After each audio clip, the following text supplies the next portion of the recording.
얼마 전 김치를 중국 음식이라고 했다가 슬쩍 발을 뺀 중국에서 이번에는 김치를 중국 농촌의 음식으로 표현하는 영상이 올라와 논란이 되고 있습니다.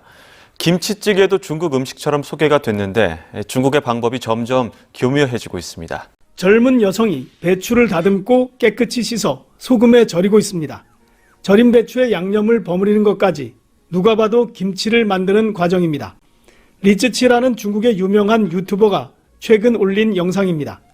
검색 기능을 하는 해시태그는 영어로 중국 전통 요리와 중국 음식이라고 되어 있습니다. 팔로워가 1,400만 명이 넘다 보니 조회수는 단 사흘 만에 300만 회 정도를 기록했습니다. 농촌의 겨울철 일상을 다룬 이 영상에는 김치가 다른 중국 음식들과 함께 담겨 있습니다. 중국식 염장 돼지고기로 김치찌개를 끓이는 장면도 자연스럽게 연출됐습니다. 댓글에는 김치는 한국의 전통 음식이며 이를 훔치려 하면 안 된다는 비난이 대부분입니다. 유튜브가 금지된 중국에서 이런 영상이 나온 것은 당국의 입김 때문이라는 의심도 제기됐습니다.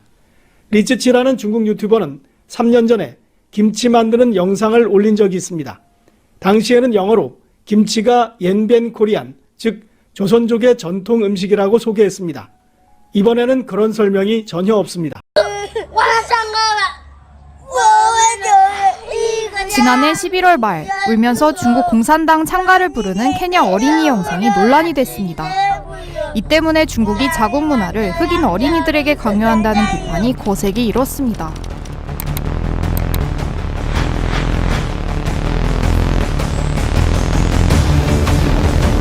중국 정부가 공자학원을 세운 진짜 이유는 무엇일까요?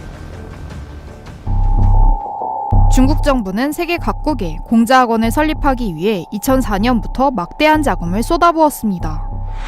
공자학원을 설립한 대학 측의 중국 정부는 설립 비용과 운영비, 교과서와 교육 프로그램, 교육 강사를 지원했습니다.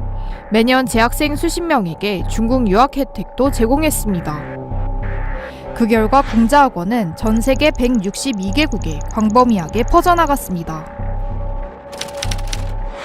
그런데 최근 들어 공자학원과 관계를 끊는 사례가 늘어나고 있습니다. 왜일까요? 승승장구하던 공자학원이 곳곳에서 문을 닫게 된 진짜 이유는 스파이 역할과 공산당 체제 선전을 하고 있다는 사실이 드러났기 때문입니다. 미국 의회 자문기구 미중경제안보검토위원회가 작성한 2018년 보고서 중국의 해외 통일전선 공작에 따르면 공자학원 주석인 순춘나는 통일전선부의 부장, 국무원 부총리직을 겸하고 있습니다. 주목할 점은 공자학원 주석이 해외 공작을 총지휘하는 부서인 통일전선부의 수장이라는 점입니다. 보고서는 통일전선부가 담당하는 통일전선이 공산당의 주요 혁명 전략 전술이며 정보 수집과 첨단 기술 절취 등 스파이 활동을 하게 한다고 밝혔습니다. 이러한 통일전선은 공자학원의 여러 교재와 프로그램에서 어렵지 않게 발견할 수 있습니다. 공자학원 추천교재 중국을 이해하기에서는 오히려 공자를 비방하고 있습니다. 공자가 성인이었지만 농민을 업신여기고 상인의 부귀를 부러워했기에 고대의 노동자들은 공자를 좋아하지 않았다는 내용입니다. 사지가 부지런하지 않고 오곡을 분간하지 못한다는 내용도 있습니다. 중국 국가한판이 기획한 당대 중국어 교재에는 공산당을 칭송하는 내용도 있습니다.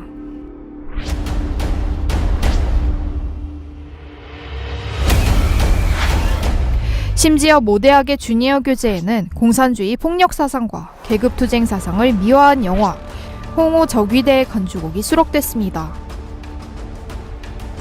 2016년 10월 한국의 모 대학교 공자학원에서는 공자학원 본부의 지시로 홍등기를 공연하기도 했습니다. 홍등기는 문화대혁명 시대 공산주의 폭력혁명 사상을 주입하기 위해 만들어진 작품입니다. 뿐만 아니라 중국의 1대1로 프로젝트와 중국몽 교육까지 이루어지고 있습니다. 일부 대학의 공자학원에서는 학술대회나 세미나를 명분으로 1대1로 프로젝트를 홍보하기도 했습니다. 2018년 조세프 나이 하버드대 케네디 스쿨 교수는 공자학원에 대해 미국 외교 전문지에 우려를 표명했습니다. 북미, 유럽 등 공자학원 퇴출이 가속화되고 있는 요즘 지금도 한국의 많은 젊은이들은 23개의 공자학원에서 공산당 사상으로 얼룩진 왜곡된 문화를 배우고 있습니다. 정신적인 침투, 공산주의 침투가 이제 공자학원을 통해서 발각된 거죠. 순수하게 중국어를 가르치거나 서로 연구하는 기관이라고 생각을 하지, 이렇게는 일반인들이 생각하지 못하지 않습니까?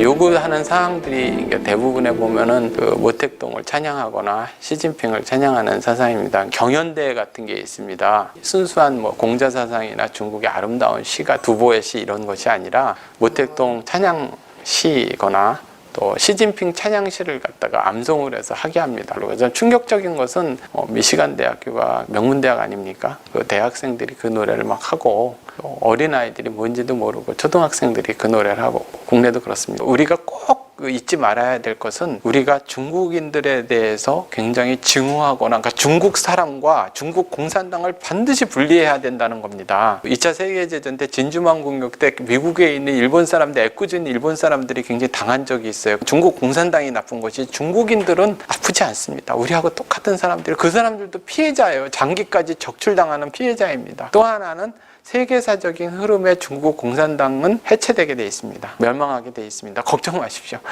지금 낯이 있지 않죠? 마찬가지로 중국 시진핑 그 무지막지한 이 전체주의 사상은 패망이 되고 절대로 어둠의 빛을 이긴 적은 없습니다. 시간이 걸릴 뿐이에요.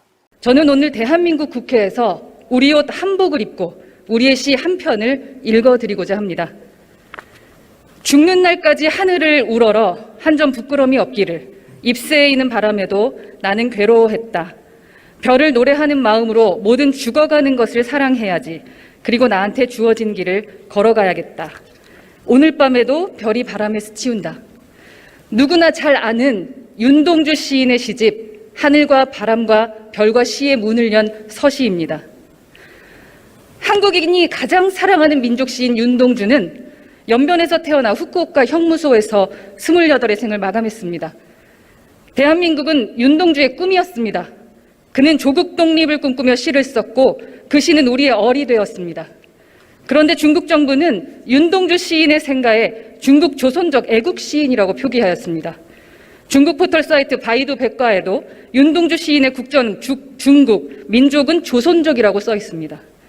우리의 시, 우리의 얼을 메이드 인 차이나로 만들고 있습니다. 한동안 잠잠했던 중국의 역사 왜곡과 문화 침탈, 동북공정이 다시 시작되고 있습니다. 왜 그럴까요? 중국이 우리에게 아시아 문화의 주도권을 빼앗긴다는 조급함도 작용하지만 더 큰 이유가 있습니다. 2007년 우리 정부의 노력과 베이징 올림픽을 앞두고 국제사회의 눈치를 보던 중국은 동북공정 사업을 접었습니다. 그러나 지금 20년간 동북공정 사관의 왜곡된 교육을 받아온 중국의 젊은 세대들이 남았습니다.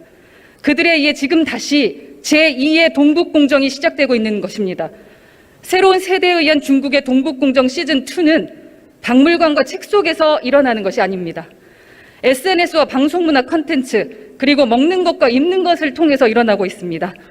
유엔지자 중국 대사까지 나선 김치 공정, 중국의 게임회사 캐릭터에서 시작된 한복 공정, 중국판 웹사이트에서 손흥민, 이영애, 김연아 등을 조선족이라고 소개하는 한류 공정과 SNS 공정까지 중국의 신동북 공정은 미세먼지처럼 넓고 우한에서 시작된 코로나 바이러스처럼 깊게 우리의 영역을 잠식해 나가고 있습니다. 지난 설 명절 우리 국민은 경악했습니다. 입법부의 수장을 비롯하여 중앙정부를 대표한 국무총리, 그리고 지방정부를 대표한 경기도지사의 여당 국회의원들까지 중국 공산당의 기관지 인민일보에 새 인사를 전했습니다. 외교적 수단이라면 주고받는 관계여야 합니다. 하지만 우리 국민은 중국 지도부로부터 아무런 화답조차 받지 못했습니다. 이것은 중국몽에 기댄 현 정권의 인사들이 국민의 자존심을 짓밟고 중국의 체면만을 살린 새해 아련이자 무난 인사일 뿐입니다.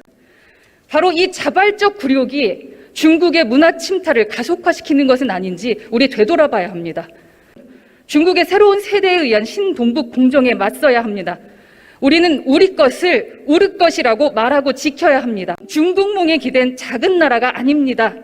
세계의 한국 꿈을 펼치고 있는 강한 나라입니다. 일제의 시로서 대항한 28의 청년 윤동주와 또 중국의 동북공정에 맞서고 있는 지금의 청년들에게 한 점 부끄럼 없도록 우리에게 주어진 길을 함께 걸어갑시다. 지금까지 노무현 정부부터 시작해서 현 정부를 그것을 계승한 균형 외교를 추진하고 있습니다. 한국은 미국과 중국 사이에서 균형자, 밸런서의 역할을 수행할 수 있다는 겁니다. 또 그렇게 되면 우리의 자주성이 보장될 수 있다는 겁니다. 이에 따라서 노무현 정부는 전시작전 통제권을 환수해서 한미연합사를 해체하고 한미동맹을 약화시키는 방향으로 노력을 하였습니다. 그리고 문재인 정부는 이러한 방향을 절대적으로 개선을 했습니다. 그래서 중국에 대해서는 일방적으로 굴종을 하고 미국에 대해서는 계속적으로 딴지를 걸고 있습니다.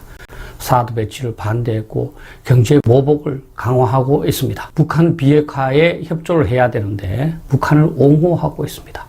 국제사회에서 중국이 한국의 입장을 지지한 것은 한 번도 없습니다. 한국으로부터 상당한 홀대를 받고 있고 딴지 걸기를 당하고 있는 미국을 한번 보시죠.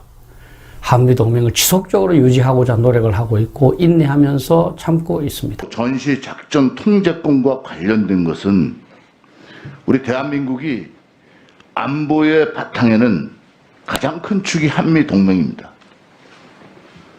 그리고 이 한미동맹에 또 들어가면 연합사령부가 중요한 기구로서 역할을 하고 다른 하나는 한미연합훈련입니다.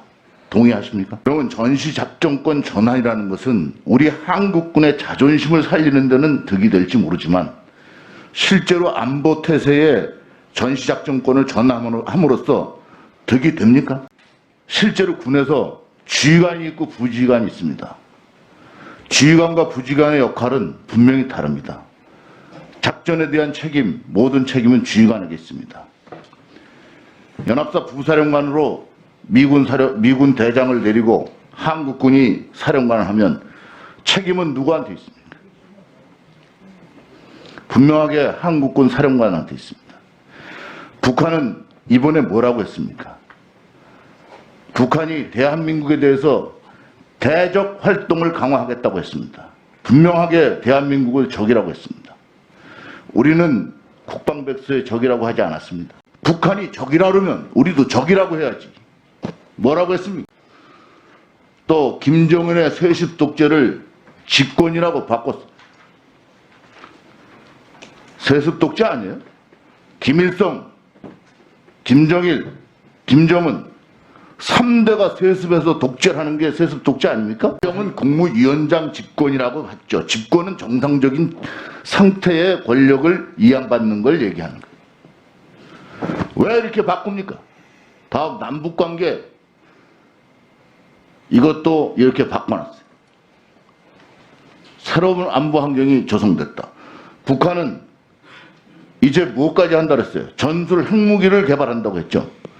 전술 핵무기가 미국에 쏠 겁니까? 일본에 쏠 겁니까? 어디 쏠 겁니까? 전술 핵무기는 사거리를 고려해 보면은 뭐 저희나 저희를 지원하는 위치에 있는 당연하죠. 예. 대한민국을 쏘기 위해서 만드는 게 전술 핵무기예요. 그리고 대적 활동을 강화한다고 분명하게 얘기했습니다. 한미 동맹체제를 와해시키는 이러한 행위를 하면서 지금 우리 군은 안보를 튼튼히 지키고 있다. 이렇게 장관이 얘기할 수 있습니까? 외교 장관이 지난번 인사청문회에서 이렇게 얘기했어요. 북한의 도발은 일절 없었다. 그대로 말하면. 그 어느 때보다 한반도 평화가 일상화됐다. 김정은 북한 국무위원장이 비핵화 의지가 있다. 직접 내가 들었다. 정의용 외교부 장관의 이 세 가지 발언에 대해서 동의하십니까? 북한의 도발이 한반도의 최근 들어서 접경 지혜 공역 뭐 이런 표현을 쓰는데 거기에 과거보다는 더 안정화되어 있다는 말에 동의합니다. 그거는 일절 없었다 하니까 제가 얘기를 합니다. 일절 없었다. 2절도 아니고 1절. 북한이 비핵화합니까? 이제 여러 가지 정황상 저희는 북한의 핵 미사일 위협에 대해서 대비를 철저히 해야 된다고 생각합니다. 이 땅에 그리스도의 복음을 들고 씨 뿌렸던 자들이 있었습니다. 그리고 그 씨앗은 군 선교 사역이라는 새로운 그루터기를 남겨놓았습니다.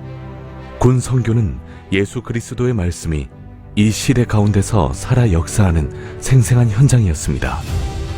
해군의 아버지라 불리는 손원일 제도. 그는 우리 해군을 민주주의의 바탕을 둔 기독교 정신으로 이끌고자 1948년 9월 15일 이화여고 교목 정달빈 목사를 해군 정훈감실 교화 과정으로 임명하고 군종 업무를 맡겼습니다. 이것이 한국 교회에서의 첫 군종 제도가 만들어지는 역사적 순간입니다. 또한 한경직 목사와 유형기 목사를 비롯한 한국 교회의 지도자들은 체계적인 군종 목사 제도 창설을 대통령께 지속적으로 건의했습니다. 이 무렵 6.25 전쟁의 한복판에서 한 카투사 병사의 편지가 대통령께 전달되었습니다. 우리 군에도 성직자가 들어와 전투에 임하는 장병들의 가슴에 신앙의 철판으로 무장시키고 기도로 죽음의 두려움을 없게 하여 주시고 믿음을 갖고 죽게 없소서. 이 편지가 결정적 계기가 되어 군내 군종 목사 제도를 시행하라는 대통령 유지가 하달되고 60년 전인 1951년 2월 7일 한국교회는 교단 차원에서 목사를 선발하여 육군에 파송함으로 군 선교 사역을 시작했습니다. 무보수 촉탁 시대로 시작한 군종 목사는 문관 시대를 거쳐 1954년 12월 13일 군종 목사 임관 시대가 시작되었습니다. 이렇게 미약하게 시작된 군 복음화 사역은 이후 급성장을 거듭했습니다. 1969년 육군 제1군 사령관 한신 장군의 1인 1종교 각기 정책으로 시행된 전군 신자화 운동은 군 선교 사역의 기틀을 마련했습니다. 이를 계기로 한국교회는 1972년 초교파적으로 한국기독교 군선교연합회를 설립하고 신앙전략화 운동에 매진하였습니다. 1980년대에는 영락교회를 중심으로 한국교회와 함께 진중교회당 건축을 통해 군복음화 운동을 본격화했습니다. 1990년대에는 복음전도 역사에서 그 유래를 찾을 수 없는 7,200여 명이 한 번에 세례를 받고 매년 약 20만 명이 세례를 받는 제2차 진중 세례운동이 육군훈련소에서 점화되어 전군으로 확산되었습니다. 특히 1998년부터는 애국애족운동이요 신앙전략화 운동인 비전 2020 실천운동을 통해 군 세례 신자를 지역교회로 연결시켜 실질적인 한국교회 성장에 기여하고 있습니다. 그 결실로 2012년 5월 19일 9,519명이 참석한 세계 최대의 세례식이 육군훈련소 연병장에서 있었습니다. 2015년 인구표본 조사에서 무종교 증가와 타종교의 감소 속에서도 기독교 신자가 123만 명 증가하는데 군 선교가 결정적 역할을 하여 처음으로 종교 인구수 1위가 되었습니다. 뿐만 아니라 청년 한 영혼을 위해 군 선교 연합회는 대학 캠퍼스, 군대, 직장, 지역교회 등 4대 영역의 관련 전문 선교 기관들이 연합하여 청년들의 신앙 성장을 돕는 예스 미션 사역을 출범시켰습니다. 초교파적으로 진행해온 군 선교 사역은 한국교회 연합 사역의 아름다운 모델이 되었으며 군 선교 현장은 하나님이 한국교회에 남겨주신 마지막 희망의 그루터기가 아닐 수 없습니다. 복음을 영접한 장병들은 분명 필승 강군이 되고 이들이 나아가 국가와 사회, 가정과 교회를 변화시킬 수 있기 때문입니다. 청년이 살아야 교회가 살고 나라가 삽니다. 제가 신학대학원에 와서 처음으로 복음을 들었어요. 그러니까 체계적으로. 네. 아, 이 십자가가 이런 내용이었구나. 이런 과정을 거쳐서 나한테 왔고, 이런 것 때문에 나한테 필요했고, 이것이 나한테 이러이러한 작용을 했고, 이제 내가 이렇게 어떻게 살아야 되는지. 그러니까 복음의 지식을 처음 거기서 접했던 거예요. 네. 그래서 이것이 기반되어서 아, 원래 이런 얘기였구나가 자리 잡힌 상태에서 성령님의 개입이라고 생각이 좀 드는데 네. 제 안에 죄를 좀 직면하게 된 계기가 있었어요. 네. 아, 내가 진짜 죄인이라는 말이 이 말이었구나. 그냥 아, 내가 착한 사람은 아니지 이런 말이 아니라 내가 진짜 하나님 앞에서 용서받지 못할 죄인이었고 진짜 나쁜 놈이었구나. 근데 이런 놈을 구하러 십자가 사건이 발생한 거였구나. 그래서 정말로 방바닥에서 완전 엎드러졌었거든요. 네. 신앙이 달라지고 예배가 달라지면서 아, 이 이야기를 평생 하면서 살고 싶다. 그리고 이 이야기를 하는 게 너무 재밌고 즐겁고 나처럼 이 얘기를 몰랐어서 고생하는 친구들한테 이야기를 꼭 전달해주고 싶다. 그래서 그때 계기로 완전 삶이 바뀌어가지고 이제 군대에 목사 안수 받고 오게 되었죠. 근데 기독교는 이 죄와 사망에 대해서 모종의 답을 갖고 있거든. 궁금하면 한번 들어줘. 이제 이런 식으로 대화법을 좀 접근하기 시작했어요. 그래가지고 이런 걸 하기 위해서 좀 소책자도 만들어서 부대 안에 뿌리기도 하고 애들한테 그런 이야기들 하기도 했었거든요. 아무튼 이거를 애들한테 이야기하기 시작하니까 확실히 질문이 달라지더라고요. 그러니까 뭐 예를 들면은 대학 가고 싶은데 어떻게 해야 돼? 어떻게 기도해야 돼? 이렇게 하는 게 아니라 그럼 저 정말로 십자가가 우리 삶을 구원했나요? 예수님이 죄와 사망의 문제를 어떻게 해결했어요? 그러니까 이렇게 달라지다 보니까 좀 더 본질적인 문제로 접근할 수 있는 기회를 주신 거네요. 네. 그러니까 그동안 사실은 교회에서 아이들을 모일 때 막 간식도 주기도 하고 막 이렇게 하잖아요. 근데 그 어느 것보다 더 강력한 무기가 되더라고요. 왜냐하면 이제는 좀 돈도 애들 많이 월급 받고 하다 보니까 간식에 그렇게까지 힘을 발휘하지 못하거든요. 이거 같은 경우는 사실 복음은 어디서도 줄 수 없는 거잖아요. 그렇죠. 그러니까 대체 불가한 거다 보니까 아이들을 가장 잘 잡을 수 있는 도구는 결국 복음이었구나. 만약에 간식이 풍요로워져서 교회를 안 나온다면 우리는 그동안 이들한테 간식 공급책이었나? 그리고 만약에 핸드폰이 재밌기 때문에 안 나온다면 우리는 그동안 이들한테 유흥 제공책이었나? 그러니까 우리가 질문할 수밖에 없는 것 같아요. 우리는 정말 그동안 대체 불가한 복음을 공급하는 곳이었나? 그래서 결국 우리가 복음 앞에 서게 되는 환경으로 자꾸 만들어져 가는 것 같더라고요. 그래서 저 또한 거기에 맞춰서 정말로 답은 복음이다 라는 생각 아래서 그 복음을 어떻게 하면 좀 더 효율적이고 쉽고 올바르게 전할 것인가 계속 거기에 매진하도록 하려고 합니다. 중학교 3학년 때에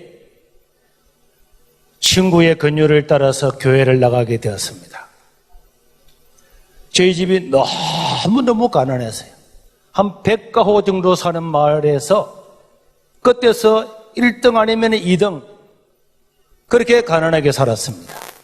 아버님도 4살 때 돌아가시고 집도 없고 논도 밭도 하나도 없는 그런 곳에서 가부가 되신 우리 어머님은 우리를 키우기 위해서 하루 종일 일하고 밤이 되면 또 일하고 새벽부터 저녁까지 일하고 또 집에 저녁에 또 일하고 이렇게 해도 언제나 먹을 것이 없어서 늘 저희 어머님이 하시는 말씀이 야, 이놈의 돈이 다 어디 갔나? 돈 있으면 좀 먹고 죽어보고 싶다. 그렇게 할 만큼 수중에 돈 한 푼이 없어서 날마다 비참한 삶을 보내는 것을 보면서 어느 날 저도 야, 내 인생에 아무런 희망이 없구나. 이런 생각을 가지고 그동안에 거부하던 시골에 조그마한 20명도 모이지 않는 예배당에 가서 거기서 예수님을 만나게 되었습니다. 예수님을 믿고 난 다음에 내게 가장 좋았던 것이 뭐냐? 지금까지 저는 아버지 얼굴도 모르고 내가 아버지라고 불렀던 기억도 한 번도 없는데 동네 사람들은 아버지도 없고 가장 가난한 저를 보고 무시하면서 야, 아비 없는 이 호로 자식아 이렇게 욕을 하고 누구나 그렇게 욕을 해도 저를 돌봐줄 사람이 한 사람도 없습니다. 그러나 그럼에도 불구하고 저는 예수님을 만나고 하나님을 믿고 난 다음에 하나님을 아버지라 부를 수 있는 게 너무너무 좋았습니다. 그래서 야, 내가 예수님을 믿고 난 다음에 하나님의 자녀가 되었구나. 하나님께서 나의 아버지가 되었구나. 이거 하나가 너무너무 좋아서 그때부터 성경을 읽고 읽는데 어느 날 성경을 읽는 가운데 오늘 읽었던 이 본문 한마디로 말하면은 따라합시다. 하나님은 자기를 기쁘시게 하기 위한 소원을 가지고 있으면은 하나님을 기쁘시게 하기 위한 소원을 가지고 있으면 그것을 이루어 주신다. 이루어 주신다. 믿으시기를 바랍니다. 생각하기는 이는 어렵다 하는 것도 우리는 어려운 것이 없습니다. 하나님의 뜻을 나타내고 하나님 한국교회가 지금 어렵다고 말하지만은 이 시골 마을에 여기서도 하나님의 영광을 드러내게 해주시고 이 교회를 통하여 하나님의 뜻이 드러나게 해주십시오. 그 소원을 가지고 있으니까. 앞에 동영상 보셨죠? 오늘 여러분들 내 마음에 나는 아무런 능력이 없어도 하나님을 기뻐하시게 하기 위한 소원을 가지고 포기하지 않고 나아가면은 내 한 사람을 통하여서 하나님의 영광은 드러나게 되는 줄로 믿습니다. 여러분 한 사람이 우리 조국교회의 미래인 줄로 믿습니다. 여러분들 가슴 속에 인간적으로는 절대로 일어날 수 없을 같이 보이고 인간적으로는 불가능하게 보이도 하나님을 기쁘시게 하기 위한 위대한 소망과 꿈을 가지고 이루기 위해서 기도하고 포기하지 아니하면은 한 사람을 통해서 나라와 민족을 살리고 기적을 이루게 될 것인데 그 주인공이 바로 이 자리에 참석한 저와 여러분들이 될 수 있기를 주의 이름으로 축원합니다.